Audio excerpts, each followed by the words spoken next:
Bonjour à tous les participants qui se connectent au fur et à mesure. On va attendre, je pense, 8h35, de laisser le temps à tout le monde de se connecter. Donc si vous voulez aller vous prendre un petit café, c'est le bon moment.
Bonjour à tous qui vous connectez.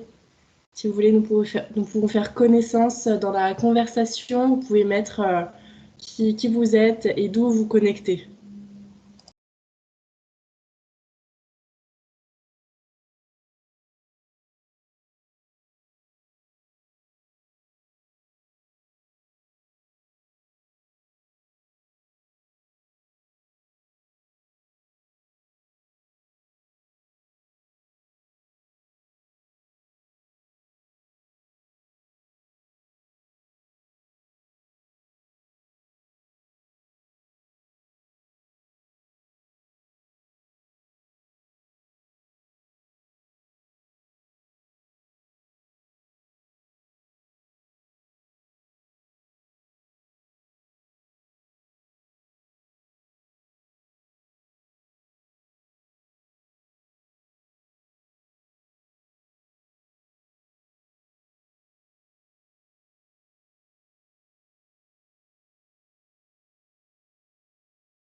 Bonjour Armel, bonjour Samuel, bonjour Cédric. Je vois des noms que je reconnais dans le chat, ça me fait plaisir.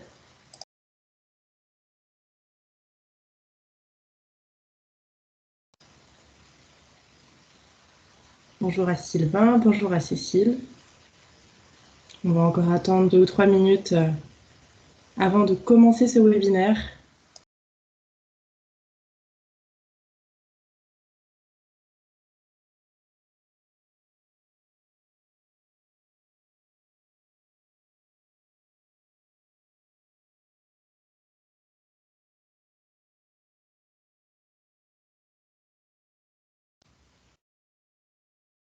Bonjour à Rodolphe, bonjour à Lucie, bonjour à Karine.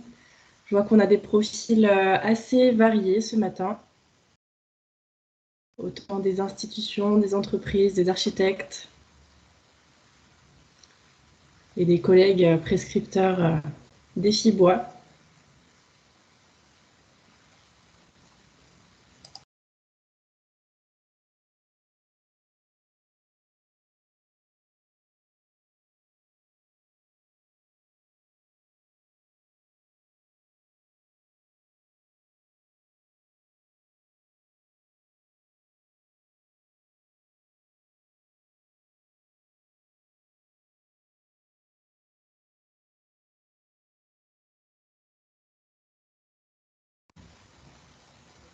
Bonjour à Christophe, bonjour à Thomas, bonjour à François. Bonjour Fanny, de Centre Val de Loire. Bon, il est 8h35, je vous propose qu'on commence maintenant et puis les autres participants nous rejoindront au fur et à mesure de ce webinaire. Je vous souhaite la bienvenue pour ce 4e rendez-vous du webinaire, du cycle de webinaires Peuplier Chêne Pin d'Alep. Quelle place pour toutes ces essences d'avenir? Je suis Léane Kernek, Je suis chargée de mission développement des filières locales pour Fibois Sud et membre du réseau prescripteur de Fibois France.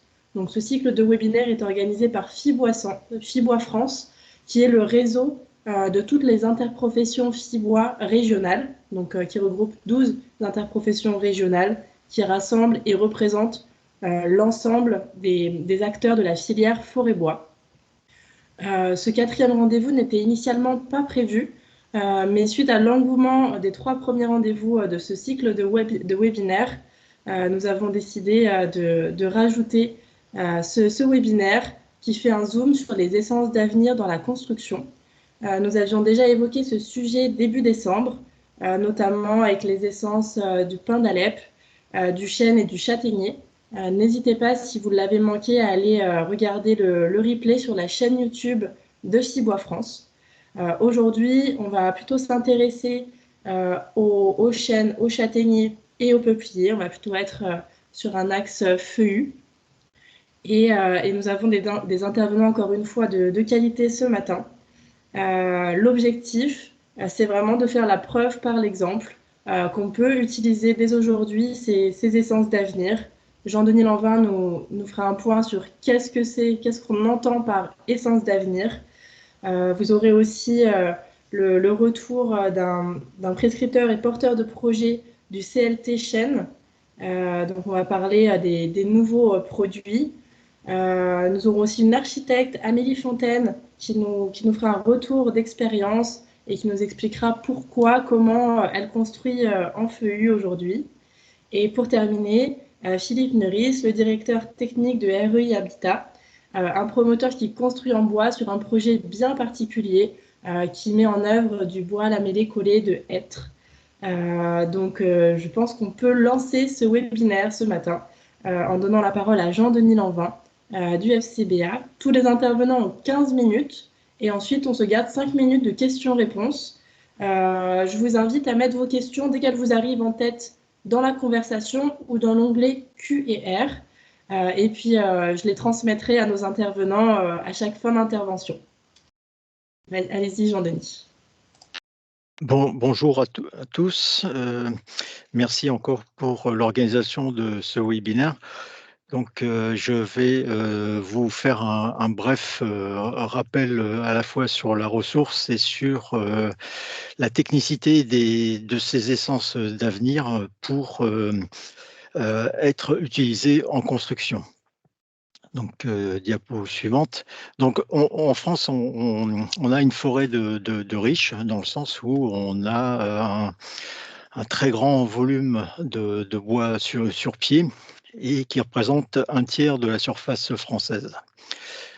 Toutefois, le volume sur pied se répartit à 70% sur les essences principales que Léane nous a présentées, un peu le chêne, le hêtre, le châtaignier et les résineux, bien sûr.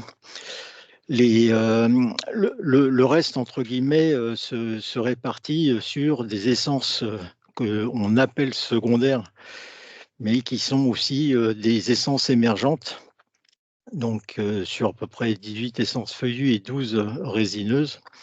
C'est donc cette codification ONF qui reprend un peu l'acception essence d'avenir. Toutefois, les essences principales sont également d'avenir si on sait les utiliser au mieux en fonction de leur propre sylviculture.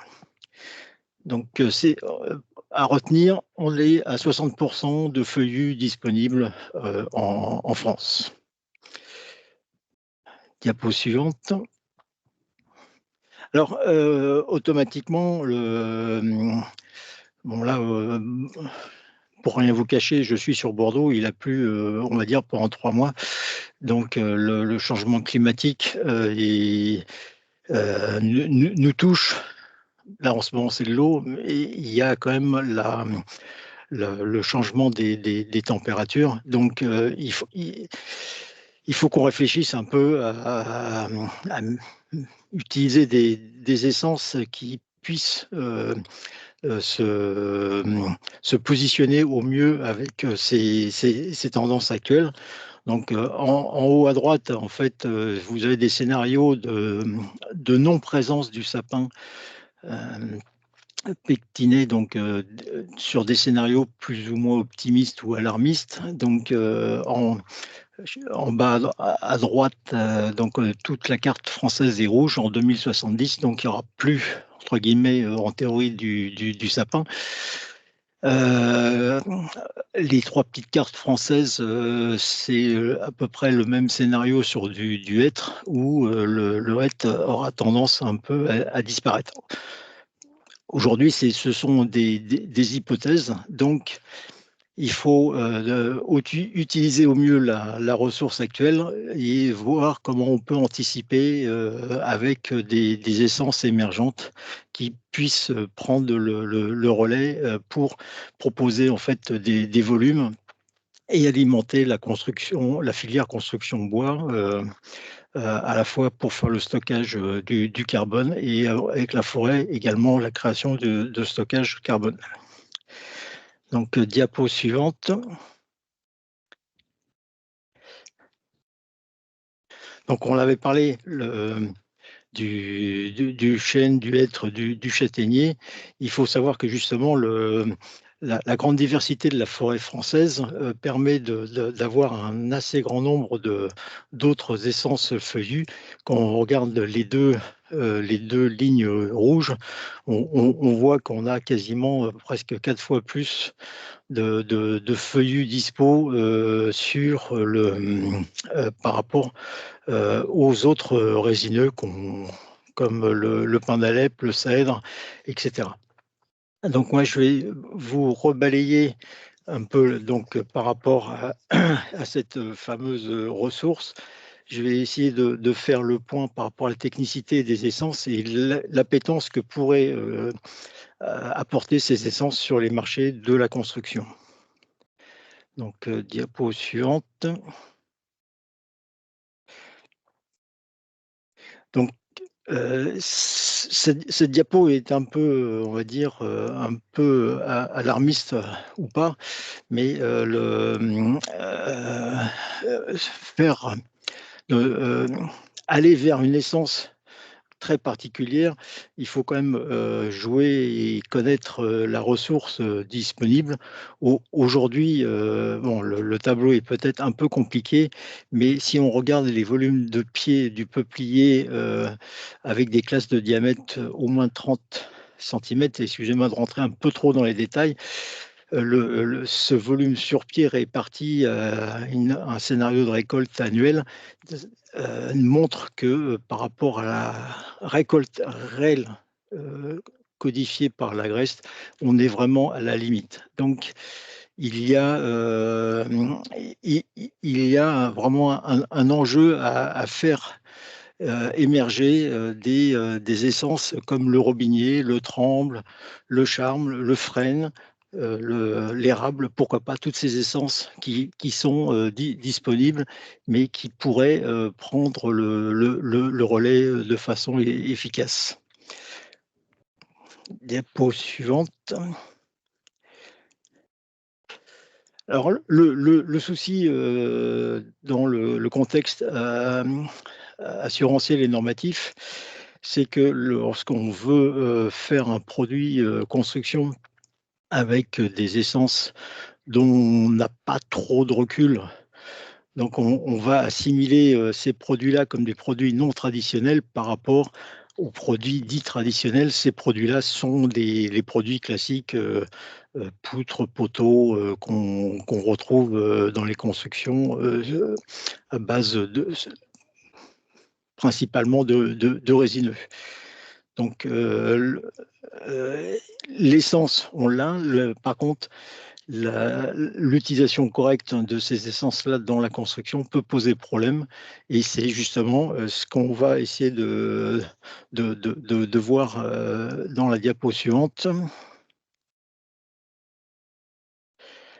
Donc,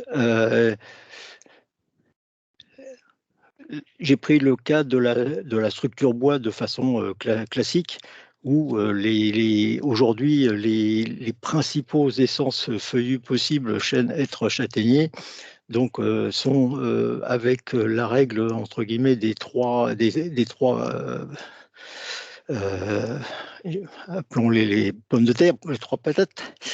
Donc, on va regarder le produit, le produit mis sur le marché par les sieurs, donc il est en capacité de pouvoir associer l'essence, le sillage par rapport à un marquage CE, donc conforme aux exigences par rapport à sa classe d'utilisation.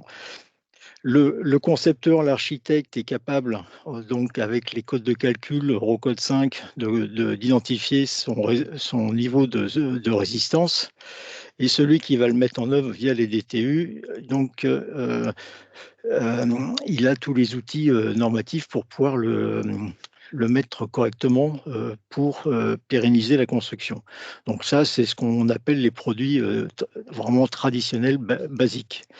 Les autres essences n'en sont absolument pas à ce niveau de connaissance. Comme un peu plus loin dans la présentation avec nos collègues suivants, donc souvent on va minimiser l'importance des singularités du bois pour faire de la découpe en plus ou moins petits morceaux qu'on va essayer de reconstituer pour faire les fameux poutres lamellées-collées, voire les CLT. Simplement, c'est que dès qu'on utilise ces produits-là, ils ne sont plus considérés comme produits traditionnels. Donc, il faut absolument envisager des campagnes de qualification de ces produits-là, parce qu'en fait, on n'a aucun retour d'expérience.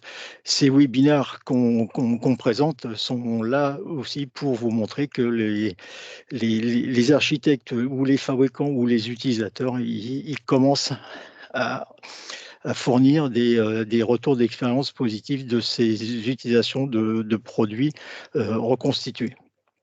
Donc, diapo suivante. Automatiquement, la solidité mécanique prime, mais il y a aussi donc les process de fabrication. Donc là, on avait commencé à faire une liste des différentes essences avec quand c'est vert, vous pouvez y aller. Quand c'est jaune, on commence à avoir de l'expérience, et quand c'est rouge, on n'a absolument rien fait. Donc il est urgent de faire certaines campagnes de caractérisation. Alors, je vais pas revenir sur le hêtre, parce qu'en fin du webinaire, vous aurez beaucoup plus de précision, mais sachez qu'on rentre à travers la convention collective CTB 519, excusez-moi, on commence à rentrer dans la réglementation et le bonne utilisation de ces produits-là au niveau des marchés de la construction. Diapo suivante. Donc, les essences d'avenir, donc elles offrent certainement des super performances physico-mécaniques par rapport à des usages bien finis, à condition de pouvoir les caractériser. Et les marchés seront donc apprécient. Moi, j'ai pu voir à travers les 4 webinaires l'engouement sur ces nouvelles utilisations des essences qu'on peut voir soit en forêt et en construction, et peut-être que demain, en fait, on pourra mixer les essences qu'on connaît un peu mieux avec celles qu'on connaît peut-être un peu moins bien, pour proposer des marchés dans des produits techniques qui permettraient de mieux utiliser le potentiel de notre ressource française. Donc, diapo suivante. Je vous invite donc à parcourir les différents technoguides que la filière bois met à la disposition de tous les maîtres d'œuvre, ouvrages, architectes, voire même les entreprises de la première et la deuxième transfo, pour faire le parallèle avec ce que je viens de vous présenter. Donc, je vous remercie si je réponds à vos questions, bien entendu. Merci Jean-Denis. On a déjà une première interrogation de Thomas Baudot de Chibo de France qui s'interrogeait sur le peuplier parce qu'au début de votre présentation, vous ne l'avez pas trop évoqué. Donc on sait que chez Chibois Hauts-de-France, ils ont accompagné les entreprises justement à caractériser du peuplier collé pour proposer une offre de bois collé sur leur territoire. Jean-Denis, si vous en savez un petit peu plus au niveau technique. Alors, le peuplier, il a une particularité qui est qu'on peut le considérer comme un résineux dans certaines applications. Donc, il est, il est pas non traditionnel, mais il est des fois, pour des problèmes de séchage, entre autres, il offre des... Non, il a quelques soucis, mais c'est pas une essence qui pose problème. C'est pour ça que j'en ai très peu parlé. J'ai ouvert les discussions surtout sur le fait qu'il va y avoir un trou dans dans la ressource, dans la fourniture de la forêt vers ces produits-là. Mais ça pose pas, il n'y a aucun problème d'utilisation du peuplier, que ça soit pour la construction à travers les propriétés mécaniques, règles de tri visuelles par machine, etc. Tout ça, c'est calibré. Ok, d'ailleurs Thomas nous rajoute que le châtaignier est aussi considéré comme un résineux classé en C et non en D. Bon, c'est nous, la France, qui avons fait passer le concept. Mais avec les On, est- propres performances in fine du châtaignier français. hmm. Alors, on a une interrogation de Thomas Sautier qui nous demande pourquoi historiquement l'époque moderne a fait le choix du résineux alors qu'avant le feuillu était plutôt le cas courant. Je pense que c'est un problème économique, dans le sens où l'arbre sur pied coûte plus cher, il est plus lourd, il est plus difficile, entre guillemets, à sécher. Donc, il y a un temps lié au process plus long qui amène des surcoûts. Alors, c'est vrai que pour certains feuillus, on regarde comment on peut utiliser éventuellement des bois qu'on aurait pu classer bois énergie pour essayer de les fragmenter pour faire du bois construction. On travaille avec le groupe, entre autres, du CERF, sur ces aspects-là avec le chêne. Mais d'ailleurs, vous me faites la parfaite transition. Si on n'a plus de questions, ou si jamais vous en avez, n'hésitez pas à les poser. Les intervenants restent tant que possible connectés. Puisque vous me faites une transition si facile, Jean-Denis, je vais passer la parole à Thibault Louvet, qui est prescripteur et porteur du projet de CLT en chaîne pour le groupe du CERF. Il va nous présenter la genèse du projet, les étapes du développement du produit et aussi deux retours d'expérience de chantier où ces panneaux ont été mis en œuvre. Allez-y, Thibault. Bonjour à tous, donc Thibault Louvet, donc comme vous l'avez dit, donc ingénieur, donc chef de projet et prescripteur du CLT Chêne au sein du groupe du CERF et pour la société Bois Croisé de Bourgogne à Charolles, donc en Saône-et-Loire. Alors, diapositive suivante. Aujourd'hui, donc je vais avoir le plaisir de vous présenter notre panneau CLT Chêne, donc qui est une première dans l'univers un peu de la construction. Nous verrons ensuite les étapes de production et les champs d'application de ce produit. Et nous finirons donc par deux retours d'expérience, un lycée, donc Camille Dugast, et sur un logement individuel. Diapositive suivante. Alors, une petite genèse pour expliquer le projet.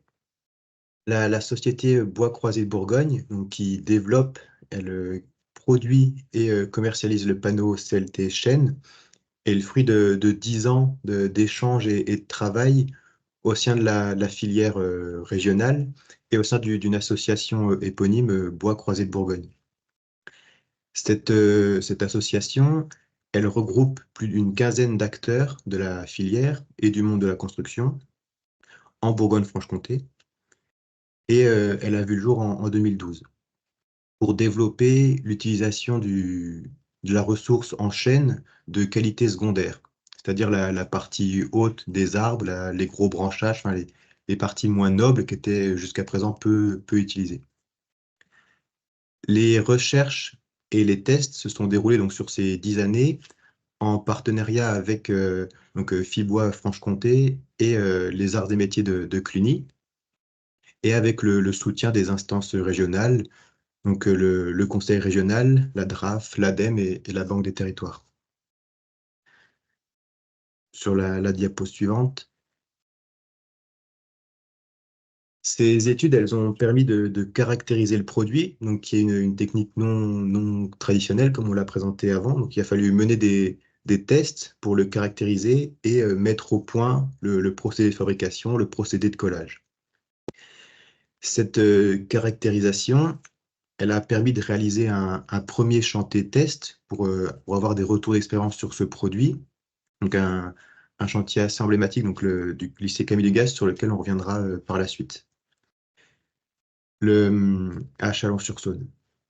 Et donc, fort de ces atouts, le produit, donc avec le retour d'expérience qu'on a pu avoir, on a pu créer une société, donc Bois Croisés de Bourgogne, pour porter la commercialisation de ce produit, donc récemment en 2023. Donc, le but, c'est que des petits projets peuvent dès lors être créés là, depuis ce mois-ci, depuis mars, et on a l'intention de mettre en place donc, dans des nouveaux locaux une nouvelle chaîne de production pour pouvoir être en mesure de répondre à des plus grands projets à partir du mois de septembre. Le produit, il sera ainsi certifié donc, par une ETN, une enquête de techniques nouvelles. Donc vu qu'on est dans une technique non traditionnelle, on mène une campagne de test qui est certifiée par un bureau d'études avec lequel nous avons travaillé, donc Alp Control, qui certifie au travers de cette enquête de techniques nouvelles que le produit est conforme, qu'il ne crée pas une trop grande sinistralité, et ainsi de suite. Cette ETN, c'est une sorte de premier pas vers un avis technique, donc comme un avis technique, mais qui est validé, qui est certifié, reconnu par à peu près 60% des bureaux de contrôle. Sur diapositive suivante. Alors, le produit, donc quelques mots sur le produit. Le CLT chêne, donc c'est un panneau de structure. C'est un mode constructif à part entière dans lequel on vient coller plusieurs plis, plusieurs couches de planches de façon en couches croisées. Ces panneaux, ils peuvent avoir des grandes dimensions. Donc nous, on peut aller jusqu'à 6 mètres de long et à peu près 3,30 mètres de haut. Et il existe en deux épaisseurs. Donc un panneau 3 plis, 3 couches de planches qui feront à peu près 62 mm d'épaisseur. Et un panneau en 5 plis, donc 5 couches, qui fera 104,5 mm. Et l'essence, donc pour l'instant, est en chêne.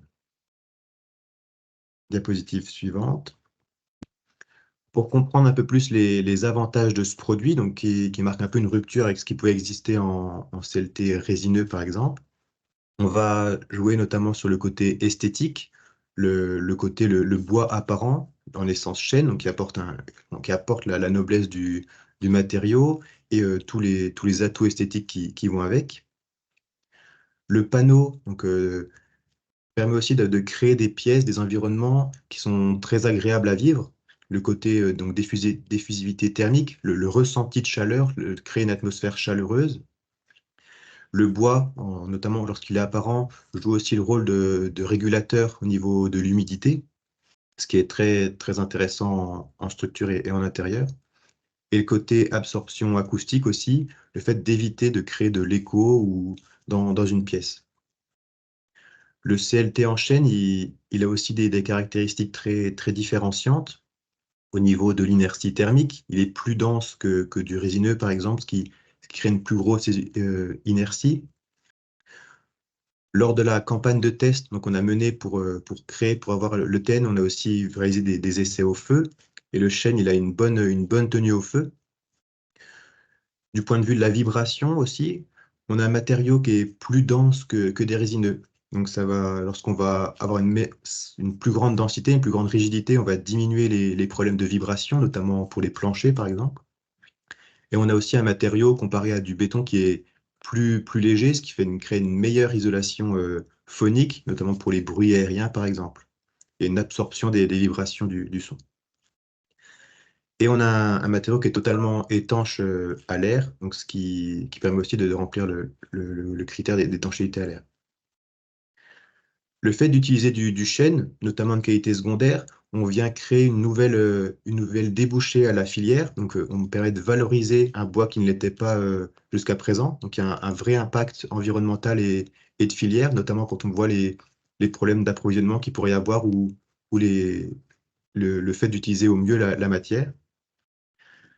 D'un point de vue écologique et de stockage carbone aussi, la forte densité du matériau, elle permet d'accentuer le stockage, le puits de carbone qu'on va créer dans la construction. On va dépasser à peu près plus d'une tonne, à peu près 1100 kg de CO2 stocké par mètre cube de bois, ce qui est très, très important, notamment dans les enjeux actuels. Notre mode de production, il permet aussi d'envisager des productions totalement sur mesure. On ne va pas créer un standard de panneau dans lequel on va venir découper, mais on va plutôt s'adapter au calpinage et aux demandes des chantiers pour créer des produits sur mesure dans lesquels on va venir limiter le taux de chute, ce qui est important pour utiliser au mieux la matière. Et donc, bien sûr, on valorise des bois locaux, donc un circuit qui est court et un impact écologique qui est moindre. Sur la diapositive suivante, alors on a vu un peu les avantages. Maintenant, on peut voir comment utiliser ce nouveau produit. Il peut être utilisé donc en cloison, donc pour cloisonner des pièces, mais aussi en tant que mur porteur, donc totalement structurel, donc en 3 plis ou en 5 plis. Et on peut aussi l'utiliser donc pour réaliser des planchers porteurs, donc ici plutôt en 5 plis. Le type de marché de ce produit, on peut répondre en cas des marchés en neuf, mais aussi et surtout pour de la rénovation et de la surélévation, qui est aussi un enjeu actuel. Pour ce qui est des typologies de projets, on peut donc utiliser ce matériau donc, dans les habitations, comme on le verra par la suite, dans tout ce qui va être bureau et aussi dans les établissements qui recevront du public. Les quelques limites, donc, pour l'instant donc, au sein de notre TN, c'est le fait de l'utiliser dans des locaux à faible ou moyenne hydrométrie, c'est-à-dire qu'on va exclure les locaux à forte hydrométrie, donc on ne pourra pas utiliser du CLT Chêne pour construire une piscine municipale, par exemple. Mais ça recouvre quand même presque l'ensemble des projets, l'ensemble, il y a de très grands nombres de projets qui sont en faible et moyenne hydrométrie. Et au niveau de la hauteur aussi, on va se limiter à des bâtiments de 18 mètres ou en R+3. Pour mieux comprendre un peu le projet, je vous propose de voir rapidement le processus de fabrication. Donc les morceaux de bois qui arrivent en petite longueur, enfin, on va venir chercher la matière, on va venir optimiser dans les boîtes de qualité secondaire. Donc, on va sortir des petites frises que l'on va faire sécher. Une fois sèches, on va venir les accrocher les unes aux autres, donc les abouter pour créer des lames. Et ces lames vont ensuite être panotées, donc collées en panneaux pour passer ensuite à la fabrication du CLT. Sur la diapo suivante. Donc on va récupérer les petits panneaux qu'on a fait à base de lames à l'étape précédente et on va venir les juxtaposer dans une presse, les croiser, les empiler pour fabriquer donc notre panneau de structure que l'on va mettre dans une presse et que l'on va venir donc, presser sous vide pour assurer la bonne connexion entre les plis. Après 6 heures de pressage à peu près, on va venir sortir le panneau, le tailler pour ensuite pouvoir l'emmener sur chantier. Alors maintenant, on va passer à deux retours d'expérience, deux projets. Le premier, donc le lycée Camille Dugast, qui a été fait par l'architecte Olivier Le Gallet, donc de Le Gallet Architecture. C'est un projet qui s'est fait donc à Chalon-sur-Saône et qui consistait en la réhabilitation de deux bâtiments de lycée. D'un côté, un atelier automobile et de l'autre côté, les ateliers plutôt pour ce qui était de la filière logistique. Le but ici était de repenser les espaces, réhabiliter des salles, recréer d'autres salles et réorganiser l'ensemble des surfaces. On a utilisé pour ce projet 1600 m² de CLT en chaîne régionale. Et l'utilisation ici était donc principalement en cloison, en mur et aussi en plancher. Diapositive suivante. Au niveau du cahier des charges, un peu ce qui était attendu sur ce projet, il fallait pouvoir travailler en site occupé, c'est-à-dire que le lycée était toujours utilisé pendant les travaux, donc il fallait pouvoir gérer ce qui était de la sécurité des élèves, faire attention aux nuisances, donc sonores, limiter au maximum les flux. Il y avait aussi une forte volonté de rester en filière sèche, donc garder un chantier propre au niveau des déchets, au niveau aussi de la filière sèche. L'impact écologique était scruté de près, donc il y avait une volonté de favoriser une filière courte et avec un bilan carbone optimisé. Le but, donc, c'était notamment de créer des salles de classe, donc il fallait créer une atmosphère chaleureuse. Donc le fait d'utiliser du bois massif, du chêne et le marier avec des couleurs vives, ça crée vraiment cet engouement dans les salles de classe. Et puis, bien sûr, il y avait un côté performance à atteindre au niveau acoustique, parce qu'il faut bien penser que d'un côté des salles, on a un atelier de mécanique, donc avec tout ce qui va être compresseur, le bruit des machines, et de l'autre côté du mur, des salles de classe, donc où il faut un calme, il faut assurer des performances acoustiques. Donc pour ce faire, on a utilisé des CLT 3 plis qui étaient doublés donc pour atteindre les performances voulues. Et puis, bien sûr, assurer la protection des personnes, notamment au niveau de l'incendie. Donc, le CLT chaîne, il a été choisi pour pouvoir, notamment parce qu'on pouvait le préfabriquer en atelier.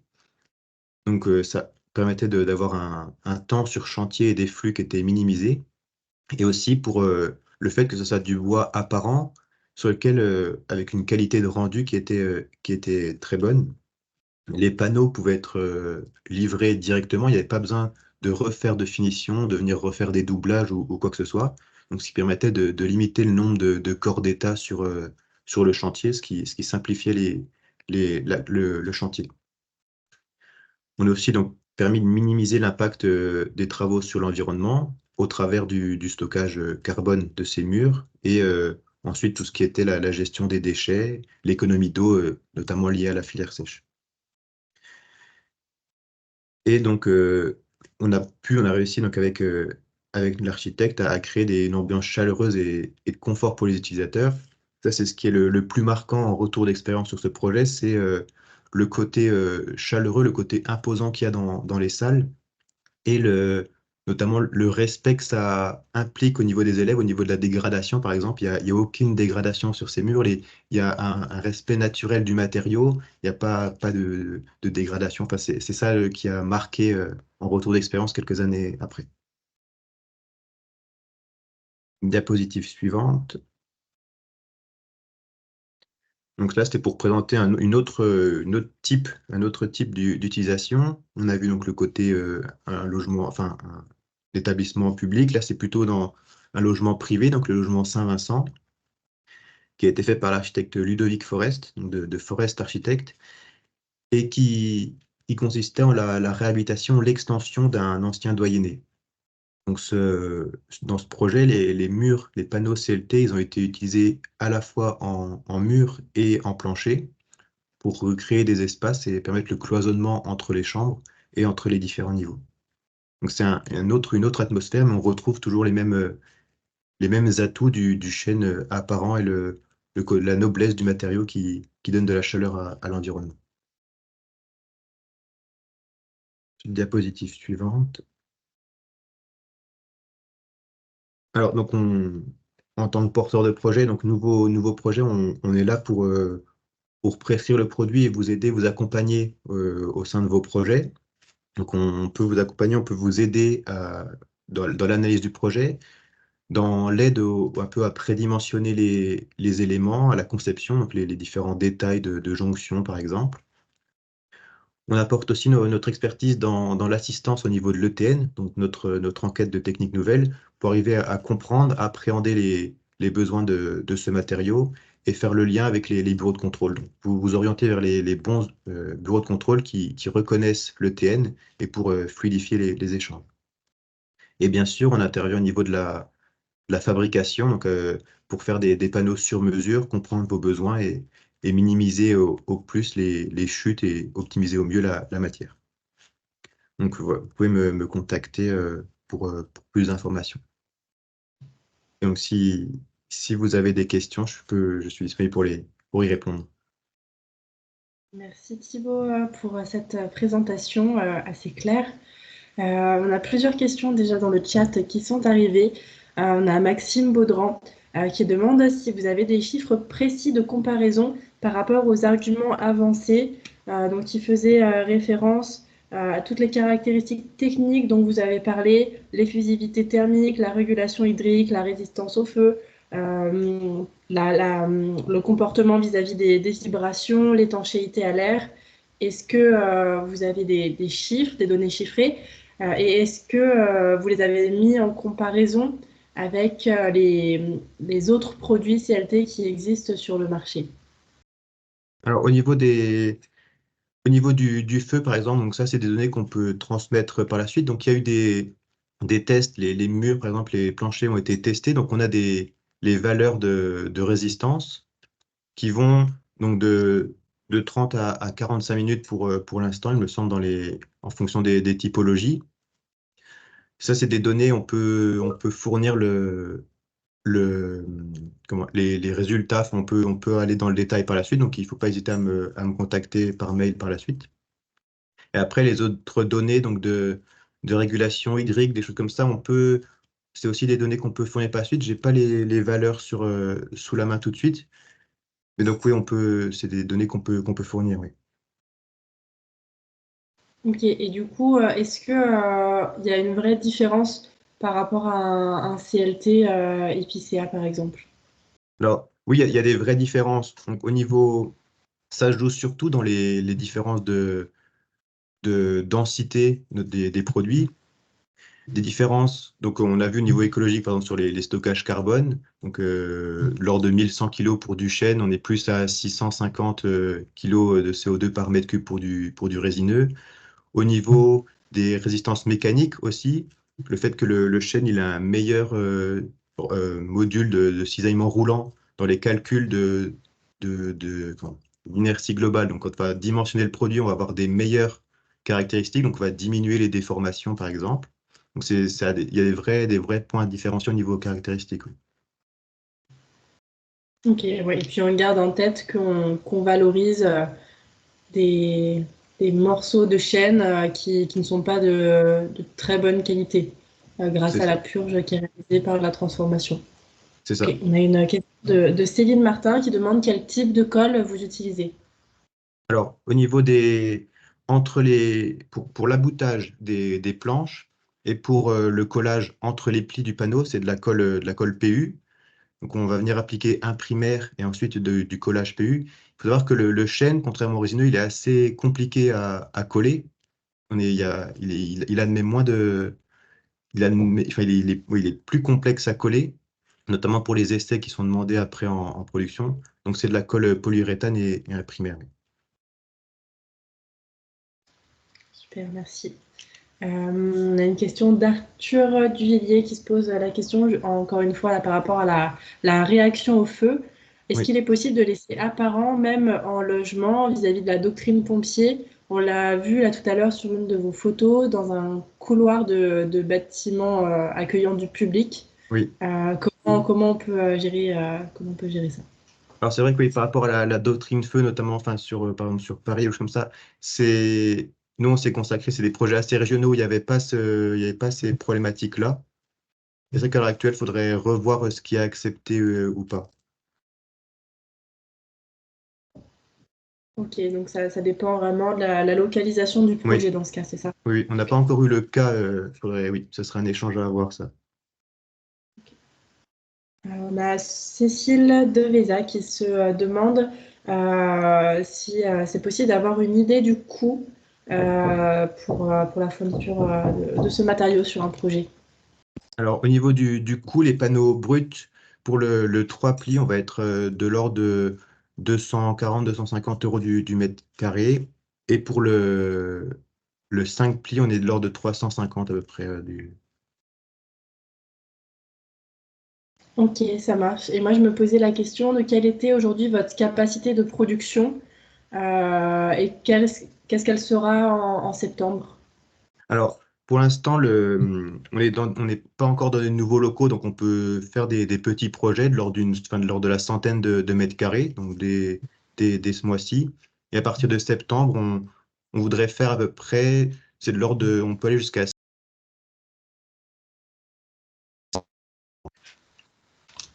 Ok, ça marche. Ouais. Et vous avez indiqué qu'il y avait des dimensions maximum du produit. Oui, Est-ce que ces dimensions, elles sont liées à l'essence chaîne ou elles sont liées simplement aux limites des machines que vous avez à disposition? non, enfin, elles sont pas liées aux matériaux chaînes. Les 6 mètres par 3,30 m, c'est vraiment lié à la capacité de la presse. Donc, c'est une cuve qu'on va mettre sous vide. Et cette cuve, elle admet pas des dimensions plus grandes pour l'instant. Ok, ouais, ouais, ok. Donc rien à voir avec l'essence. Non, non, non. On a encore 2 minutes pour des questions. Et je vois que dans le chat, on n'en a pas plus que ça. Peut-être qu'elles vous viendront au fur et à mesure des présentations. Donc je vous propose qu'on continue. Et si vous avez des questions, n'hésitez pas à les mettre dans le chat et j'y reviendrai ensuite. Très bien. On va rester dans le thème des feuillus en donnant la parole à Amélie Fontaine, qui est architecte, urbaniste et enseignante à l'école d'architecture de Lille. Elle construit uniquement en feuillu local et elle va nous présenter pourquoi et comment elle construit en feuillu local en s'appuyant sur des exemples concrets, notamment des exemples qui mettent en œuvre du châtaignier et du peuplier. Je vous précise dès maintenant que la connexion Internet d'Amélie n'est pas des plus puissantes, qu'il pourrait y avoir des instabilités de réseau, mais nous avons prévu une solution de secours. Bonjour, merci beaucoup Léane pour toutes ces précisions. Je précise que je ne construis pas qu'en feuillu, mais juste qu'en bois. C'est interprété un peu beaucoup. Si on peut avancer sur la première slide, donc moi je développe une activité donc, qui est en milieu rural. Je pense que c'est important de le dire dans la capacité à être en lien avec les ressources du territoire. Par rapport à mes collègues précédents, je vais plutôt vous parler d'architecture et des enjeux d'utilisation de ces bois pour les architectes. Donc, on peut aller à la slide suivante. Un des premiers éléments qui, moi, m'a amené vers ce questionnement sur la construction en bois avec des essences régionales, alors ça peut paraître un peu extrapolé, mais c'était vraiment mon questionnement initial, c'était la question de la qualité de l'air intérieur.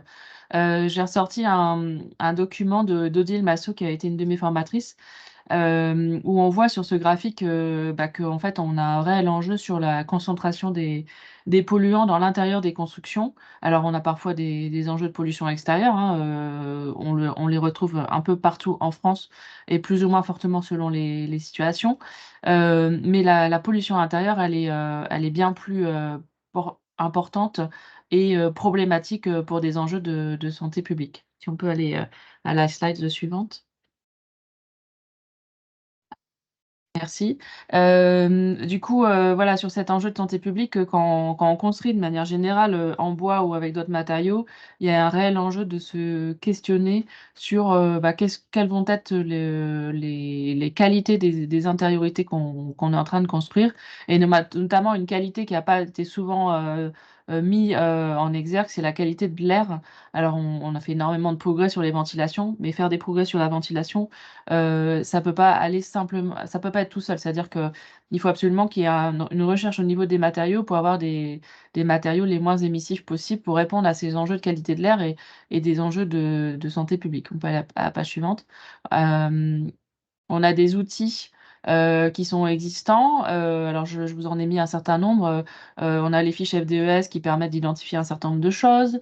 On a ce label. Alors, je mets tout le monde en garde sur ce label A+, parce que, alors, il est super, hein, il a le mérite d'exister, mais le problème, c'est qu'il concerne que 11 COV sur des milliers. Donc, même si vous avez un produit qui est labellisé A+, en fait, ça ne vous garantit absolument pas qu'il n'émet pas de COV. En tout cas, il n'émettra pas, peut-être pas de formaldéhyde ou de tétrachloroéthylène, mais il émettra peut-être plein d'autres COV. Donc, il faut aller un peu plus loin dans cette démarche. Donc la fiche F2S évidemment, mais aussi il existe des labels. Alors je vous en ai mis quelques-uns. C'est des labels qui évoluent selon les réglementations. Il faut savoir que nos voisins allemands, autrichiens, mais aussi des pays scandinaves ont une réglementation beaucoup plus forte que la nôtre sur les questions de qualité d'air et donc avancent plus vite que nous sur ces questions-là. Donc il y a un enjeu. Et moi j'ai un petit réflexe, je vous l'ai mis en bas à droite, c'est le pictogramme. Si c'est mauvais pour les poissons, potentiellement, pourquoi ça serait bon pour l'homme? Voilà, ça fait beaucoup rire quand je parle de ça en rayon de chantier, mais c'est une question de prise de conscience. C'est un petit aparté pour vous expliquer pourquoi j'en suis arrivée à me poser des questions sur quelles ressources je voulais utiliser pour construire. On peut aller à la page suivante.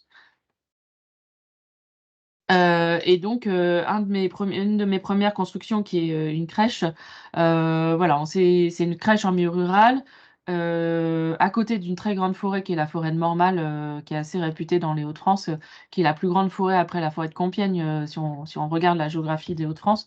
Donc, qui est une forêt qui a un impact et en fait, on s'est rendu compte à l'époque que l'ensemble de ces bois étaient exportés via le port d'Anvers vers la Chine et donc il n'y avait absolument plus la ressource sur le territoire. Toutes les scieries qui étaient présentes tout autour de cette forêt avaient disparu. Donc une des ambitions et une des ambitions de la région Hauts-de-France également en accompagnant un Quibois, c'est de regarder comment on peut réexploiter nos essences régionales. Donc cette forêt, c'était essentiellement du chêne du frêne, c'est essentiellement du chêne du frêne, du hêtre et on a énormément de peupleraie. Donc là, c'était un projet qui cherchait à déployer.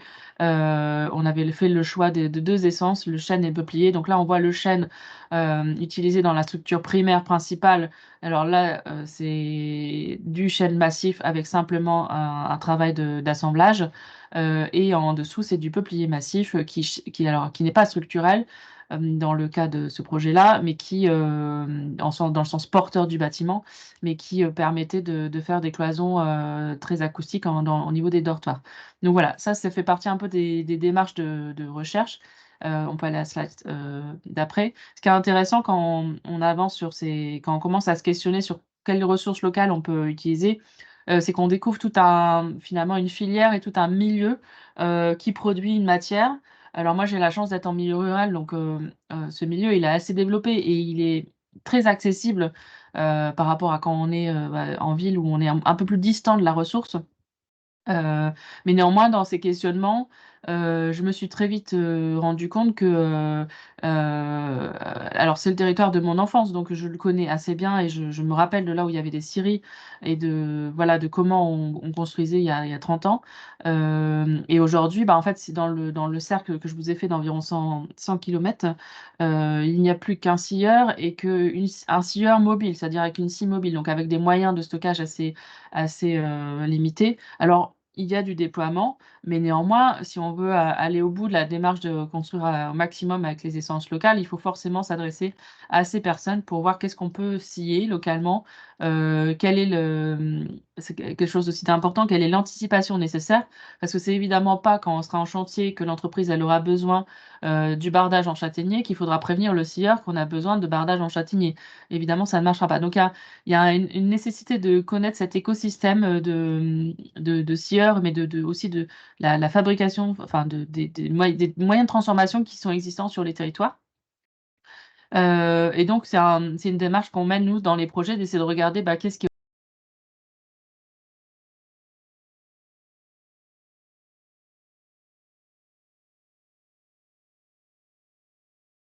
un élément. Oulala. Oula. Si vous m'entendez encore? Oui. Ouais. Oui, Euh, c'est bon. C'est un peu stressant cette connexion. D'aller chercher un élément fort du territoire. Et en plus, il faut que j'accélère, je pense. Donc, un des outils de travail, c'est l'histoire du territoire et quel est son lien au bois.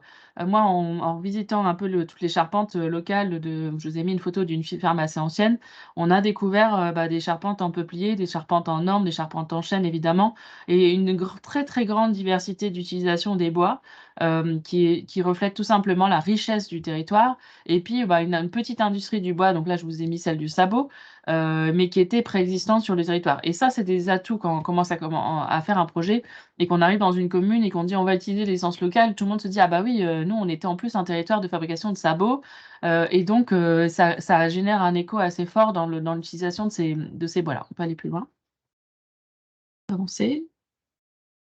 Je vous ai remis deux images différentes. À droite, des bois de la forêt de Mormal qui sont prêts pour l'expédition vers la Chine via le port d'Anvers, hein. C'est vraiment des camions belges qui viennent chercher les bois et c'est complètement déconnecté du territoire local, c'est-à-dire qu'il n'y a aucune maîtrise locale de ce qui se passe. En contre-exemple, là, un maire d'une commune près des Ardennes qui, lui, a une forêt communale enfin voilà, respectent les cycles et à un moment, ils construisent des bâtiments avec leur forêt communale du coup, notamment en chêne et en châtaignier. Et donc, ce qui est intéressant dans ça, c'est que ça génère aussi une très grande fierté des maîtres d'ouvrage de dire, en fait, on a le bois sur place. Alors, c'est pas un de mes projets, mais je trouve que c'est assez remarquable d'avoir cette démarche-là quand on est dans des secteurs avec un patrimoine forestier important. On peut avancer. Pour aller dans cette démarche, il faut évidemment qu'au-delà de la ressource, il faut évidemment qu'il y ait encore les possibilités de transformation, comme j'en parlais précédemment. Et les possibilités de transformation, selon les territoires, elles sont extrêmement variées et diverses. Donc là, je vous ai mis la photo de l'outil de production d'une scierie avec lequel j'adore travailler. Vous voyez, c'est assez simple, assez sommaire et ça n'a pas beaucoup évolué. Donc, ils n'ont pas de séchoir. Voilà, c'est des moyens limités et en même temps, il y a une production assez extraordinaire bon, là, c'est de l'aulne qui vient d'être scié. Et évidemment, quand vous voyez cette couleur orange, pour nous, les architectes, c'est quelque chose qui est extrêmement inspirant dans la manière de faire, dans la connaissance du bois et dans comment on va pouvoir le traduire dans nos constructions. On peut aller plus loin. Page d'après, ouais. Et ce qui est intéressant, c'est vraiment au-delà, c'est de croiser la connaissance très spécifique de la ressource forestière. Je vous ai mis un exemple. On a énormément de peupleraies qui sont dans les villages. C'est-à-dire que les gens, quand ils avaient une parcelle, historiquement, ils voulaient la valoriser en plantant du peuplier et aussi pour l'assécher. Alors l'assécher, ça commence à plus être nécessaire même dans le nord de la France. Enfin, quoique en ce moment, on se pose la question. Mais en tout cas, du coup, cette ressource, elle existe et elle existe complètement indifféremment de la forêt, c'est-à-dire avec d'autres propriétaires.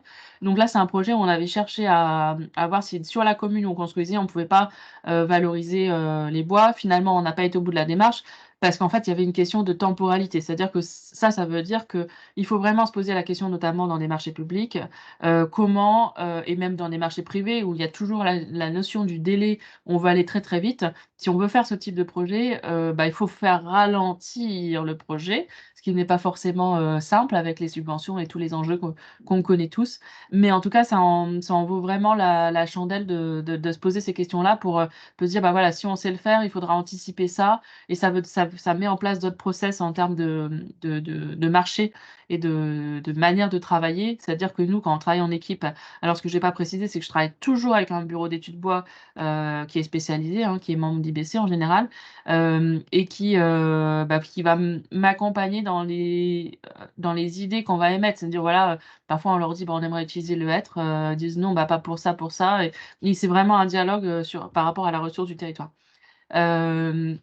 Et ça s'anticipe énormément et ça veut dire aussi qu'il faut changer les méthodes pour utiliser un maximum les ressources locales. Il faut changer les méthodes, en fait, il faut en amont savoir où on va se fournir et que la ressource soit disponible. Et ça, c'est un vrai enjeu de l'évolution de la construction aujourd'hui. On peut avancer? Dans les Hauts-de-France, on a la chance d'avoir un bon groupe de travail, dont Thomas Baudot qui est là, si j'ai bien compris, sur les peupliers et qui a fait un énorme travail sur la valorisation de cette essence et avec notamment des scieries qui se sont associées au sein d'une plateforme pour produire du peuplier. Alors, c'est des dispositifs qui évoluent et qui se transforment, mais en tout cas, ce qui est assez génial pour nous, c'est que la région a investi sur le fait de produire localement, le les collets de peupliers, ce qui permettait de répondre à un plus grand nombre de projets et surtout par rapport au premier projet dont je vous ai parlé, d'aller sur des portées, beaucoup plus grandes. On peut aller à la slide suivante. Le peuplier, bah, moi, c'est un bois que j'ai complètement découvert, depuis une dizaine d'années. Et là, je vous fais voir le lamellé-collé de peuplier qui est produit dans les Hauts-de-France et bah, voilà, pour les architectes, c'est un bois tout lisse, il y a pas de nœuds, enfin, alors moi, j'aime beaucoup les nœuds aussi, mais ça génère une architecture avec quelque chose d'assez lisse, d'assez très noble et je pense que c'est voilà, de connaître là, ce qui est intéressant, c'est qu'on voit du Douglas, là, juste derrière, au niveau du chéneau et on voit que travailler avec ces essences, c'est aussi les connaître, leur qualité, à la fois, physique et ça, on en a parlé avant moi, mais aussi leur qualité esthétique, de qu'est-ce qu'on peut produire et évidemment, quand on a des bois de cette nature, la seule chose dont on a envie, c'est de les laisser visibles dans les constructions et de les valoriser au maximum. On peut avancer. Je vais aller très vite sur cette partie-là, mais il y a pour les architectes, il y a aujourd'hui un enjeu d'à la fois faire son projet, entre guillemets «dans son coin» parce qu'on est rarement seul, mais surtout, de dialoguer énormément avec, les maîtres d'ouvrage, les acteurs du projet et donc là, je vous ai mis un exemple d'atelier qu'on a l'habitude de faire, à l'agence, où en fait, c'est des échanges avec, les acteurs, les élus, les habitants, les enseignants, enfin selon les projets et c'est un moment de pédagogie et c'est dans ces moments-là où à chaque fois je me suis dit: «On a eu bien raison de le faire» parce qu'en fait, quand on parle de la ressource, il y a une sorte de bon sens qui ressort, même par des gens qui sont pas, sachants sur les questions de construction, où on nous dit: «Bah oui, évidemment, on va construire, avec le bois, idéalement le plus local possible, avec l'isolation» et ben voilà, c'est une chaîne de choses, qui s'associent et qui pour moi permettre de mener les projets beaucoup plus loin que juste dire: «On va construire en bois». Quand les gens s'approprient, se dire: «Bah oui, on va construire en peuplier parce qu'on a une culture, du peuplier de peuplerais dans notre commune». Alors évidemment, c'est compliqué d'avoir exactement celle de la commune, mais néanmoins, il y a un engouement dans ces matériaux et dans l'appropriation du projet qui me semble très importante. Et on peut aller à la slide suivante. De la même manière, cette appropriation, elle est importante au niveau des habitants, mais elle est aussi importante, au niveau des élus et j'aime bien montrer cette photo-là parce que alors nous, on fait fort, hein, quand on fait des premières, on fait pas de premières pierres évidemment, on fait des premières bottes de paille. Mais là, ce qui est intéressant sur ça, c'est que alors là, ils ont manipulé la botte de paille et je pense que quand on l'a manipulé, une vraie botte de paille pour la construction, on se rend compte de quoi on parle. Mais on a un prototype qui est avec du bardage châtaignier, avec le scieur qui est présent, enfin voilà et en fait, tout ça fait qu'il y a une prise de conscience aussi des décideurs, des élus qui financent, hein, les projets de c'est quoi les enjeux d'aujourd'hui? Et là, on a le président du département qui a découvert ce projet via cette première botte de paille et qui, voilà, ils après ils savent en reparler et ils savent incarner ces notions de filière et d'exploiter au maximum les ressources locales et ils sont repartis avec chacun une petite plaque, gravée en châtaignier. Ça, c'est pareil, ça n'est que de la communication, mais néanmoins, quand ils ont la plaque de châtaignier, ils savent à quoi ça ressemble du châtaignier et ça fait avancer il me semble, la filière. Voilà, la slide suivante. Rapidement, je vous montre, il me reste un peu de temps, un petit peu de temps, un tout petit peu de temps. Je vous montre quelques éléments de mise en œuvre. Donc là, c'est un chantier d'école où toute la structure, apparente, elle est en peuplier. Alors, ce qu'il faut se rendre compte aussi, c'est que dès on est sur ces bois qu'on peut considérer comme nobles, bah, il y a une sorte de soin, de très grands soins apportés, par les entreprises. Les charpentiers, ils sont absolument ravis de travailler ces matières et donc, bah, ça génère un enthousiasme sur le chantier et c'est là où on a nos chantiers les plus propres, les plus réussis quand on a ces matières locales. Donc ça, je pense que c'est une bonne, on peut aller à la page suivante. Je pense que c'est un bon enjeu pour la construction et bon voilà, vous voyez l'intérieur, c'est nickel. Enfin, j'ai rien à dire. Quand c'est royal de faire du suivi de chantier dans ces conditions-là. Et là, on voit aussi le soin qui est apporté à la structure, où on se pose des questions sur quelle lasure on va mettre pour la protéger, et cetera. Et il y a un vrai échange qui est possible, pour, vraiment mettre en valeur, ces éléments-là. On peut aller à la slide suivante. Donc je vous ai remis quelques détails dans toujours, du peuplier. On peut aller à la slide suivante, je vais accélérer. Le châtaignier, ce qui est intéressant quand on travaille avec une scierie qu'on a identifiée, c'est que là l'entreprise elle a fait une liste des sections qu'il lui fallait et des longueurs et ça marche assez bien parce que le scieur, lui, avoir, des lames de bardage, toutes à 2 mètres, ou à 4 mètres, c'est compliqué et donc il a pu, composer, complètement les paquets de bardage en fonction des besoins de l'entreprise et des motifs de façade qu'on avait dessinés. Et à droite, on voit, il y a des éléments plus massifs en bois donc travailler en direct, ça génère aussi une logique sur la matière qui est assez saine pour l'économie de matière. On a eu très peu de chutes sur le chantier et ça, c'est vraiment super. On peut avancer. Quelques éléments qui sont importants pour et j'irai pas au bout de tout ça parce que c'est assez large comme sujet, mais il y a pas mal de documentation, sur les sujets. Mais, quand on travaille avec des essences locales, c'est des essences qui ont des particularités et je vais en citer quelques-unes. Donc, notamment les tanins donc là, c'est du châtaignier. Donc vous voyez la mise en œuvre, à gauche où là, on est bois sur bois, où on travaille, à la fois du couvre-joint, du joint simple avec des jeux de rythme. À droite, une grille qui a été posée un peu trop tôt en chantier. Alors on l'avait pas demandé en acier corten, mais elle va finir en acier corten tellement le tanin réagit avec, le métal. Donc ça, c'est des quand on s'est fait avoir une fois, évidemment, on se fait pas avoir une deuxième fois, mais c'est des éléments qu'il faut avoir en tête. On va jamais aller mettre un châtaignier au-dessus d'un enduit blanc, il sera jamais blanc l'enduit blanc. Donc il y a des espèces de réflexes à apprendre avec ces bois, qu'on n'a pas forcément, conscience quand on travaille du Douglas ou d'autres bois. On peut avancer à la slide suivante. Et je vous ai mis un autre exemple de comment les tanins réagissent, sur le chêne. Donc là, c'est un chantier qu'on a en cours où on voit qu'il y a la lame qui est debout. On voit très peu de réaction et la lame qui est à plat en fond, qui a vraiment un travail du tanin. Moi, c'est quelque chose que j'ai appris à aimer, en fait, sur les chantiers. Alors parfois, les maîtres d'ouvrage disent: «C'est pas beau, ça réagit» et en fait, il y a vraiment un enjeu en amont d'aller montrer qu'il va y avoir des réactions. On a appris à montrer qu'il y avait des réactions de vieillissement du bois, c'est-à-dire que le bois est coloré et il part vers le gris. Ça, c'est devenu un peu une évidence pour tout le monde. Et il y a aussi maintenant un travail à faire sur, les réactions, qui existent sur certaines essences, comment elles vont vieillir. Par exemple, le chêne, quand il vieillit, il a quand même un aspect rustique. Donc ça génère une architecture un peu différente que si on est sur du châtaignier. On voit aussi tout en bas là, sur le caniveau de droite, le caniveau et là, il est présent à la fois pour la garde d'eau, mais surtout pour les tanins, avec une grille, foncée qui va venir, qui fait qu'on ne voit pas les tanins couler et on les laisse couler. On met pas d'anti-tanin, ça c'est naturel. On peut avancer. Je vous ai mis un exemple, avec une monomatière, qui est le châtaignier ici, de tous les travails de bardage de châtaignier. Nous, on cherche vraiment à comment on peut utiliser le bois de manière assez simple, mais en même temps, en cherchant des motifs et des mots des natures pour les bâtiments. Donc vous voyez, il y a des légers décalages, il y a des lames qui passent devant des grilles de ventilation, il y a des portes qui sont habillées, enfin, il y a tout un registre qui a vraiment à inventer, à réinventer pour créer cette modénature en bois. On peut avancer.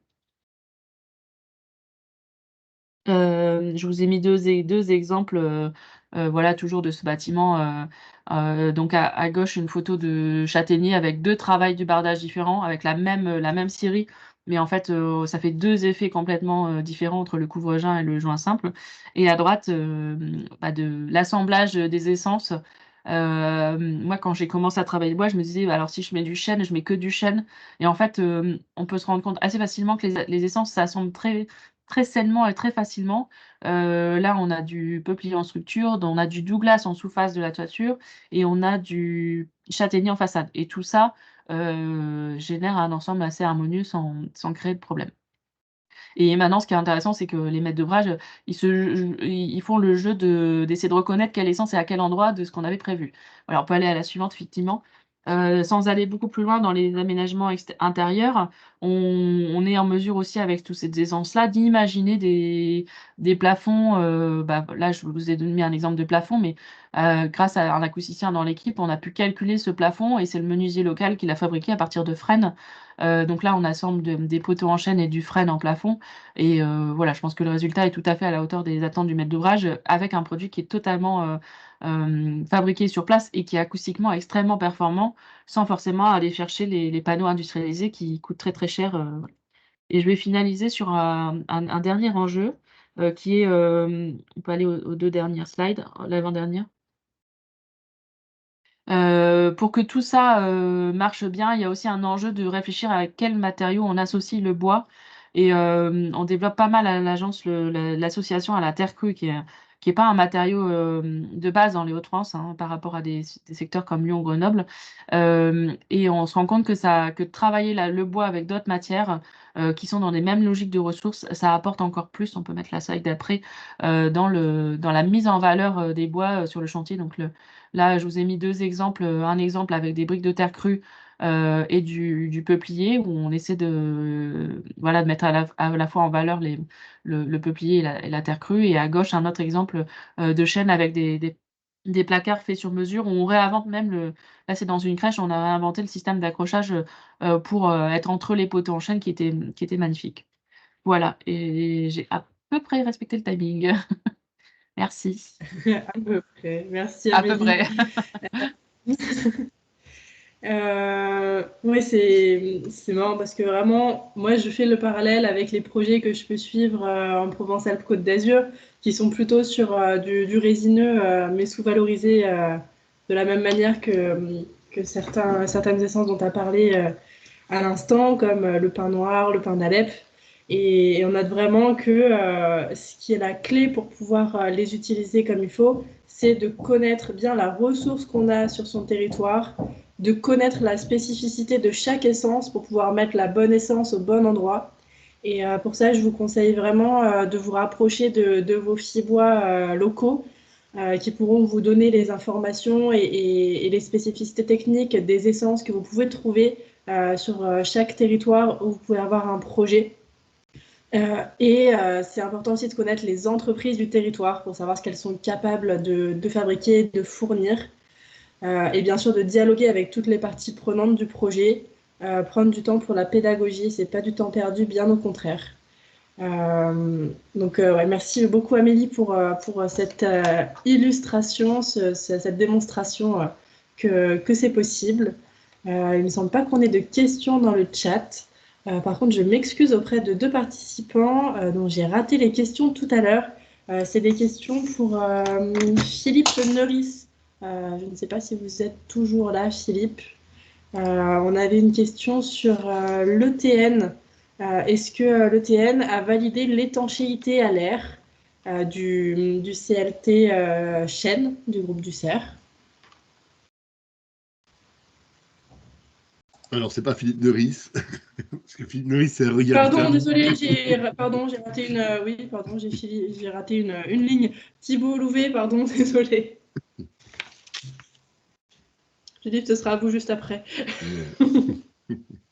Oui.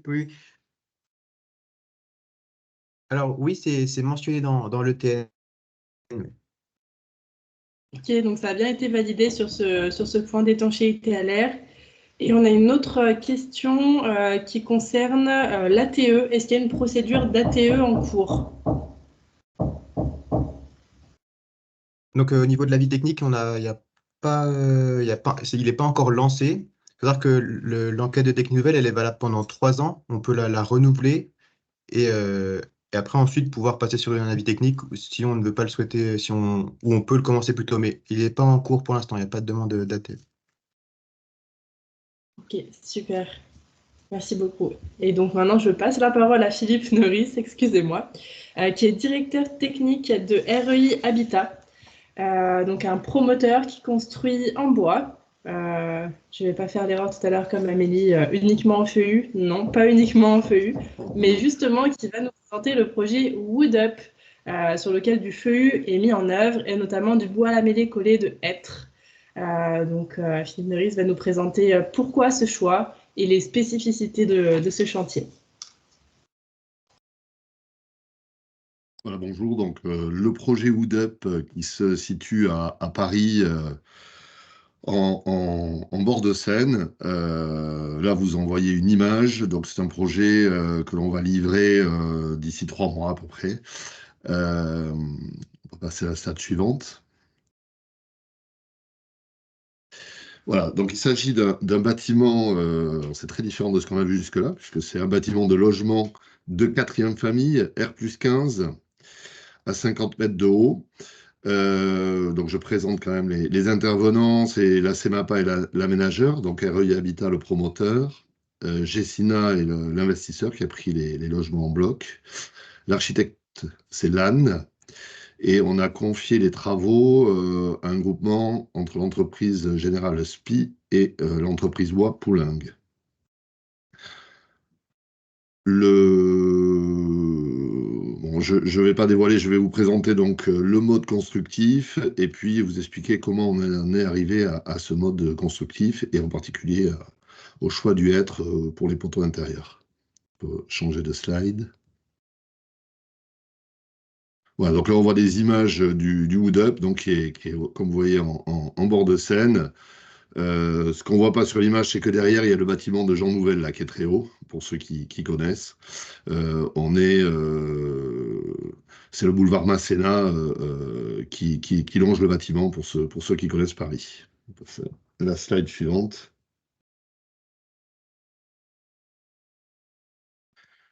Alors voilà le système constructif. Donc là on voit hors les loggias, donc c'est le système constructif à l'intérieur. Donc on a un socle en béton.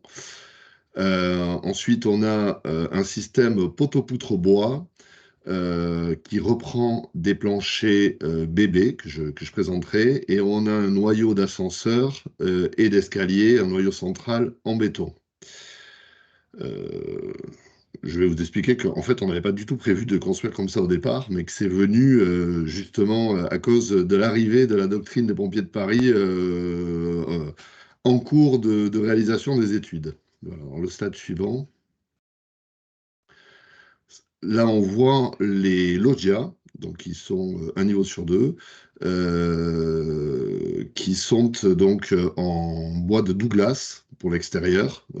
C'est un choix pour avoir du bois en réalité classe 3. Donc on a des poteaux en Douglas et un habillage, une coque en habillage en Douglas. Alors tout ça a fait évidemment l'objet d'études poussées au feu, dont je parlerai un peu plus loin. La slide suivante. Le plancher, le choix du plancher, donc c'est un plancher qu'on appelle dalle bébé de chez A2C. C'est un plancher qui est en béton et qui est fait, une prédalle qui est fait avec un remplissage de fibres de bois de chez Pavatex. Donc, qui amène un peu de biosourcé, qui est un peu moins lourd quand même qu'un plancher, qui aurait été un plancher tout béton. La slide suivante, s'il te plaît. Voilà. Et ensuite, ce plancher donc est porté par un système poteau-poutre. Et donc, sur ce bâtiment R+15, on a choisi d'utiliser des poteaux en lamellé-collé de hêtre, en particulier pour leur résistance. En revanche, les poutres sont en épicéa. Donc, c'est vraiment pour des choix techniques. Alors, le slide suivant. Voilà. Alors, ce qui s'est passé, c'est qu'au départ, c'était un bâtiment qu'on voulait faire entièrement en bois. C'était prévu en CLT, les cages étaient en CLT, les porteurs les planchers étaient en CLT. Après, on avait des systèmes poteau-poutre traditionnels en résineux. Mais au cours de l'instruction du permis, eh bien, les pompiers nous ont dit, ben non, il faut appliquer notre nouveau règlement, qui est la doctrine. Et donc, cette doctrine nous obligeait à faire les cages et les circulations en matériaux incombustibles, et nous demandait pour tout ce qui était structure bois de faire un encapsulage, c'est-à-dire de mettre du plâtre, et là on a 1h30 au feu, donc c'était 2 BA18 partout autour des matériaux bois, tout ce qui était en bois structurel, et en plus de réaliser un sprinklage. Donc ça pour nous, c'était vraiment le point dur, parce que d'une part, on ne sait pas trop comment faire un sprinklage dans un logement, et ni comment on pourrait gérer ça dans une copropriété. Et donc, il a fallu abandonner cette idée de tout faire en bois, et c'est comme ça qu'on en est venu, après des échanges avec les pompiers, à choisir, alors, beaucoup d'échanges. On a essayé de changer les planchers en mettant, par exemple, des planchers connectés avec des solives bois et des dalles béton. Ça nous a été refusé. Ils continuaient à nous demander le sprinklage, l'encapsulage et le sprinklage. Donc, on voulait éviter le sprinklage à tout prix. Et on est arrivé, quand on a présenté la dalle bébé, là, ils nous ont dit, bon, là, d'accord, la surface, la sous-face est en béton. Là, on pourra considérer qu'il n'y a pas nécessité à sprinkler. En revanche, ils nous ont demandé d'étudier, du coup, la partie quand même structurelle bois et sa réaction au feu. On peut voir la slide suivante.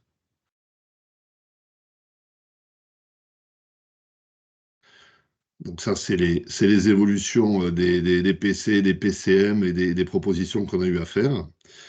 On peut passer encore à la slide suivante. Voilà. Donc on s'est dit, donc on utilise cette dalle bébé. Cette dalle bébé, elle est lourde, évidemment. C'est beaucoup plus lourd qu'un plancher. C'est plus léger qu'un plancher béton plein, mais c'est plus lourd qu'un plancher bois. On voulait, nous, REI, on veut absolument utiliser du bois dans nos constructions. Donc, on a regardé quel système poteau-poutre serait en mesure de reprendre ces charges sur les bâtiments de 15 étages. Et c'est comme ça, en échangeant aussi avec nos partenaires, qu'on en est venu à regarder la possibilité d'utiliser du hêtre. Et le hêtre, donc, c'est du lamellé en bloc de chez Manubois, qui est caractérisé et qui présente une résistance, notamment à la compression, très importante. Alors évidemment, on est promoteur, donc on a regardé les aspects économiques. Le hêtre, c'est beaucoup plus cher que le résineux, mais on l'a étudié parce que on gagnait pas mal de sections. Et donc, on a poussé l'étude parce que quand on gagne de la section en logement à Paris, on gagne de la CHAB. En l'occurrence, là, on gagnait de la CHAB. La CHAB est valorisée assez bien. Et donc, ça devenait une équation tolérable, une équation économique tolérable. Alors, on se disait, bon, on va avoir un bois de très belle qualité. Pas question de l'encapsuler. Il faut absolument qu'on arrive à démontrer que l'on peut laisser ce bois visible. Alors, pour ce faire, on s'est rapproché d'Effectis. Et on a fait une étude ISI qui s'est appuyée sur des essais au feu qu'on voit dans les slides qui suivent. Voilà, sur des essais au feu. Donc, il a fallu, pour convaincre les pompiers, démontrer qu'on n'avait pas d'aggravation de la situation d'incendie dans nos logements et qu'on avait bien une auto-extinction des structures bois en situation d'incendie, c'est-à-dire qu'il n'y avait pas un auto-entretien, le feu ne continuait pas une fois que tout ce qui devait brûler dans l'appartement avait brûlé. Et donc, on a fait une étude grandeur réelle chez Effectis. Donc, on a réalisé le poteau-poutre des logements. C'est eux qui ont fait évidemment l'étude, qui ont choisi la cellule, on va dire, la plus défavorable. On a mis les quantités de bois ISO qui correspondent à ce qui brûle dans un appartement en cas d'incendie. Et on a vérifié, en fait, il y a même des questions un peu qu'on a trouvées étonnante, puisque les pompiers se posaient la question du maintien de la résistance du poteau en situation d'incendie. On sait tous qu'en situation d'incendie, il n'y a pas d'élévation de température dans le bois à l'intérieur et que donc les résistances sont maintenues, mais bon, il a fallu le prouver. Donc on a fait cet essai au feu. On a donc prouvé qu'on avait bien l'auto-extinction, donc du poteau qui est en hêtre et des poutres qui sont en résineux. On a mesuré la quantité de bois brûlé, et on a montré que c'était conforme au calcul. On a également mesuré l'élévation de température dans le bois, et on a montré que dès que vous êtes 5 cm à l'intérieur du bois, la température, elle s'effondre. On a 300 degrés au contact, là où ça brûle, et puis après, dès qu'on rentre dans le bois, comme c'est isolant, on se retrouve avec 20 degrés ou 30 degrés au bout de 5 cm. Donc la résistance est absolument maintenue tout au long de la situation d'incendie. Alors grâce à ça, on a pu avoir l'accord des pompiers pour laisser ce système poteau-poutre visible à l'intérieur des logements. Vous voyez, on partait de loin, hein, puisqu'on partait d'encapsulage et sprinklage, et puis au final, bon, on a quand même réussi à avoir du bois visible dans nos logements. Il faut regarder les slides suivants. Voilà Bon, parce qu'on n'est pas très loin de la livraison, donc je commence à avoir des photos de l'état réel. Donc voilà, une photo d'un appartement. Donc vous avez les poteaux en hêtre, la poutre en épicéa, et puis vous avez les menuiseries, puis comme ça on peut voir où on est, hein, c'est la Seine. Dans Paris. Donc, vous voyez la qualité, évidemment, du bois de hêtre, hein, c'est vraiment très beau. Alors, pourquoi on aurait bien aimé faire aussi les poutres en hêtre. Là, c'était plus compliqué. On était sur des sections beaucoup plus importantes parce qu'on n'a pas le même écart dans les caractéristiques mécaniques en flexion qu'en compression. On gagne moins, et comme le bois est plus lourd, et plus dense, finalement, on se retrouve à des sections équivalentes, voire légèrement plus importantes. Du coup, bon, ben, on a opté pour le résineux en poutre et pour le hêtre en poteau. On a une autre photo d'un autre logement d'angle, je crois, après. Voilà, donc là, vous avez un logement d'angle. De nouveau, les poteaux. Vous voyez, les sections sont conséquentes, hein, bien sûr. Bâtiment de 15 étages, des planchers qui sont quand même à base de béton. Voilà. Là, vous avez une vue, donc bâtiment d'angle, vue sur Paris. On peut passer au stade suivant. Voilà, alors, le choix du hêtre. Donc, les planchers bébés sont plus lourds que les planchers bois. Ils ont une portée aussi qui est importante, de 7,50 m, ce qui fait qu'évidemment, on charge fortement le système poteau-poutre. Les poteaux épicéa, ils étaient prédimensionnés. Alors, évidemment, il y a plusieurs sections, tout ça. J'ai pris les valeurs moyennes, mais pour montrer l'écart, en 37 par 52, 370 par 520, quand les poteaux hêtres sont en 35-35. Donc, vous voyez, on a quand même un gain significatif de matière. On a un écart de coût au mètre cube qui est important, hein, puisque, on va dire, alors, encore une fois, c'est des ordres de grandeur, mais on est en gros entre 2003 € du mètre cube pour la partie résineux, c'est du recollé, évidemment, hein, vu les sections de poteaux, donc c'est plus cher que des poutres lamellées collées standards, contre 3003 là, pour les lamellées collées en bloc de hêtre. L'écart s'explique beaucoup aussi par les traitements qu'on applique au hêtre, hein, puisque c'est un bois qui est très sensible à la reprise d'humidité. Et donc, le bois a été collé chez Main du Bois, et ensuite chez Poulenc, ils le taillaient et ils appliquaient des vernis. Il y avait tout un process d'application de protection pour éviter les reprises d'humidité en phase chantier.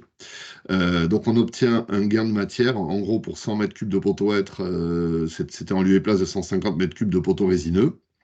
Et donc ce choix, il nous est apparu à la fois esthétique, bien sûr, c'était primordial, et également frugal, puisque finalement on utilise moins de matière. Et finalement, à Isoku, on est quand même promoteur, donc on fait attention à la dépense, mais ça s'est avéré à Isoku, avec en particulier donc à la fois un gain de volume et aussi un gain de chab. On peut passer, voilà. Alors, comme sur ce projet, donc on est en bord de Seine, hein, on est au pied de la Seine. Manubois utilise du hêtre qui pousse dans les lettrés de l'ONF en Normandie. Poulenc, situé également en Normandie, donc le trajet du bois était assez court là pour la fabrication. Et ensuite, c'est chargé et on l'a fait venir en Seine. Par la Seine sur le chantier, puisque le chantier est en bord de Seine, donc ça avait du sens. Donc avec des caractéristiques particulières du transport fluvial, c'est pas l'objet, mais bon, ça apporte. C'était quand même, on trouvait ça intéressant d'un point de vue environnemental, puisqu'on évitait de faire rentrer des camions dans Paris. Voilà, et c'était assez pratique, puisque finalement c'était livré juste au pied du chantier à Paris.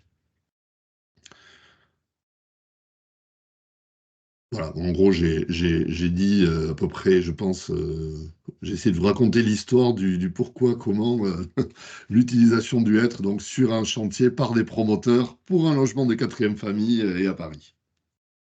Super, merci beaucoup. Et donc, ouais, ça permet vraiment de montrer que les essences d'avenir savent se faire une place sur des projets où, initialement, elles n'étaient pas prévues, envisagées. Elles arrivent à tirer leur épingle du jeu sur certaines caractéristiques techniques, en plus du fait de valoriser des ressources locales On a quelques questions dans le chat. Thomas Sautier qui se demande qui est le bureau d'études structure pour ce projet WoodUp. Alors, en maîtrise d'œuvre, c'était Elliott, Aegis donc. Ensuite, Poulengue travaillait avec Constructif. Ok, super, merci beaucoup. On a Rodolphe Barotte qui nous demande quel a été le timing pour les études d'ingénierie incendie. Est-ce que ça a pénalisé le planning général de l'opération? Alors, en fait, on était complètement arrêtés. C'est-à-dire qu'on s'est retrouvé avec un PCM et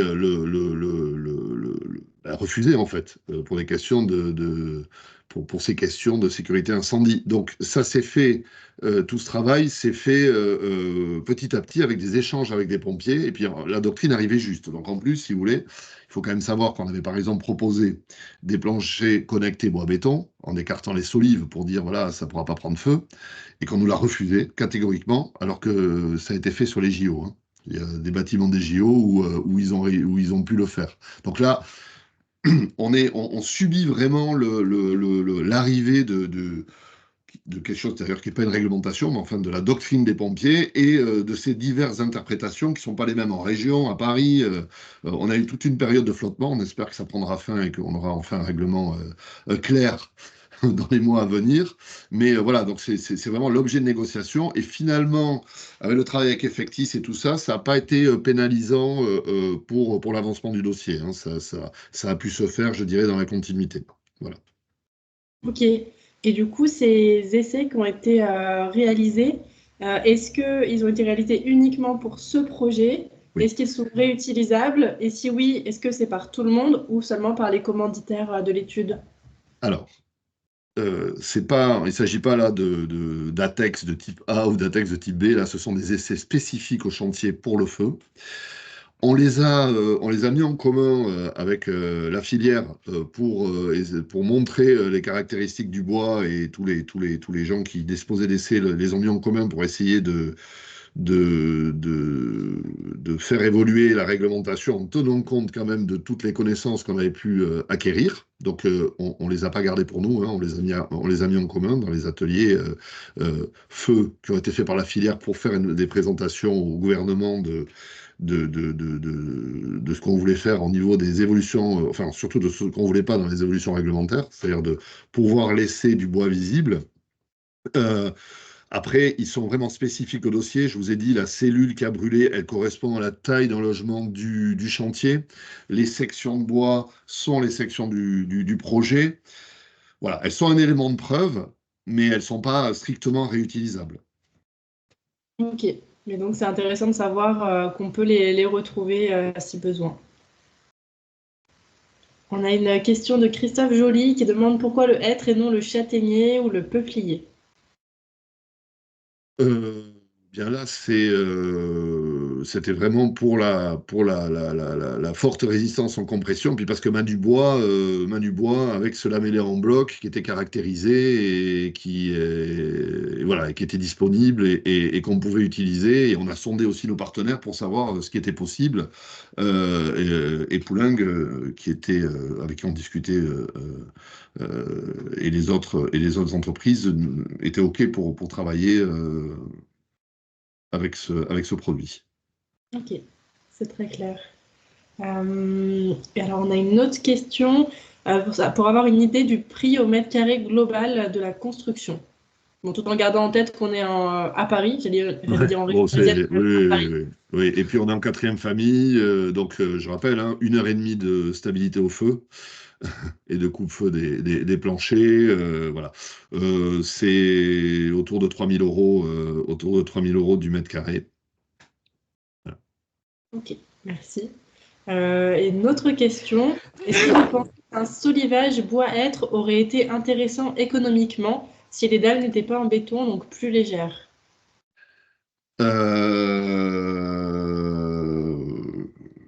Alors je vous dis, à coup sûr, c'est forcément un peu plus cher, le plancher béton.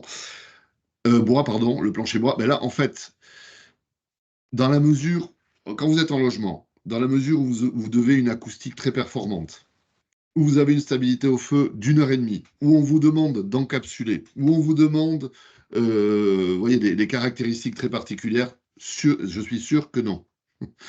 Ça coûte beaucoup plus cher de faire un plancher bois dans ces conditions. Ouais. Ok, et est-ce qu'il y aurait une différence entre plancher bois avec des essences qu'on utilise couramment ou plancher bois avec justement... Avec des solives en hêtre? Bon, on l'a pas étudié. Oui, Après, si vous voulez, sur des immeubles comme ça, là, qui sont des tours, Euh, on cherche à mettre en place je dirais un système constructif, hein. Là, on avait des portées qui étaient longues, donc on n'aurait pas cherché à faire ça avec un solivage en hêtre. Je vais vous dire, on aurait pu faire ça avec ce qui se faisait à un moment donné, mais qui n'existe plus. C'était les caissons c'était l'INASEN, je crois, qui faisait des caissons de hêtre. On avait des portées de 7,50 m. Donc là, on pouvait pas faire avec des solives. Il nous fallait un produit qui franchisse ces 7 mètres ou 7,50 m, donc un plancher bois-béton connecté, un caisson, alors peut-être du LVL par exemple, ou encore une fois, il y a eu à un moment donné sur le marché des caissons hêtres qui franchissaient aussi des grandes portées. ok, ouais. Mais là, on garde bien en tête que le hêtre il était vraiment intéressant pour ses caractéristiques de résistance à la Non mais, et compression puis en vertical, à la verticale. surtout, ce qui s'est passé, c'est qu'on ne voulait pas de sprinklage. On avait absolument besoin de voir avec les pompiers dans quelle mesure on pouvait ne pas sprinkler un bâtiment de 4e famille. Et la condition sine qua non, finalement, ça a été que le plancher ne soit pas en bois. Ils nous ont laissé faire la structure poteau-poutre, mais pas le plancher. Ok, bah, super, c'est très clair. Je crois qu'on arrive au bout des questions, à moins qu'il y en ait une qui arrive dans les prochaines secondes. Non. Et du coup, je vous propose qu'on clôture ce webinaire. Merci beaucoup des informations, des présentations de qualité. Merci à Jean-Denis Lanvin, à Thibault Louvet, à Amélie Fontaine, à Philippe Neuris. Merci à Chloé Moulin de Fibois France qui a agi dans l'ombre ce matin et en amont du webinaire pour toute la partie technique. Merci à vous tous d'avoir pris part à nos échanges ce matin. C'est le dernier rendez-vous de ce cycle de webinaires, mais ne manquez pas les prochains webinaires de Fibois France qui en organise tout au long de l'année. Vous pourrez retrouver ce webinaire ainsi que les 3 autres rendez-vous sur la chaîne YouTube de Fibois France. Et voilà, je vous remercie à tous et je vous souhaite une très bonne journée. Bientôt. Merci, au revoir. À bientôt.